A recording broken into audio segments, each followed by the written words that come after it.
Okay, guys, I'm going to review how to use our P's and cubes to answer some story problems. Let's remember all the things that we've learned about answering story problems. Cubes: circle the numbers, underline the question, box those keywords, eliminate any extra information, and solve by showing your work with a second strategy. Mr. Becker had some chocolates. He ate 12 at lunch. He has 13 left. How many did he have to begin with? Well, let's go through and circle our numbers. So if I look at my problem here, Mr. Becker had some chocolates. Remember, that word some means that there's a number that we don't know. He ate 12 at lunch. He has 13 left. How many did he have to begin with? Well, now let's underline our question. How many did he have to begin with? So I'm looking for how many he started with. All right, let's box those keywords. Mr. Becker had some chocolates. He ate 12. That means he's getting rid of some of them. He has 13 left. How many did he have to begin with? Do I have any extra information here? This time, no. I think everything that I have in here is important. No extra fluff.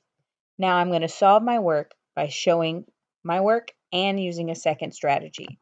I want to mind my P's, so I need a picture, an equation, an answer with a label, and then a second strategy. So let's see here. I'm going to write my equation first. Mr. Becker had some chocolates.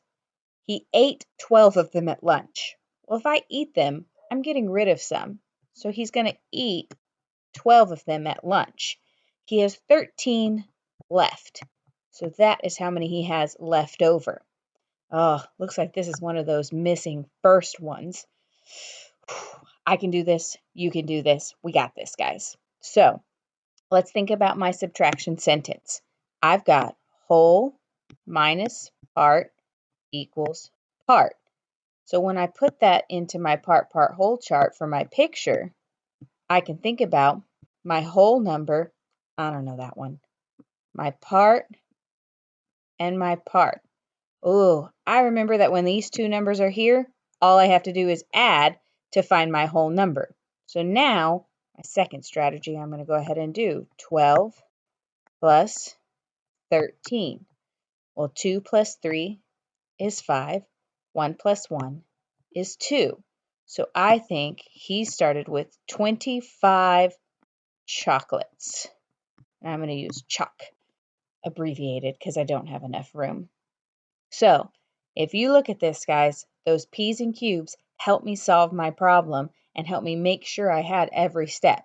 Make sure when you solve your problems on our work that you show your P's and cubes so I know what you've done.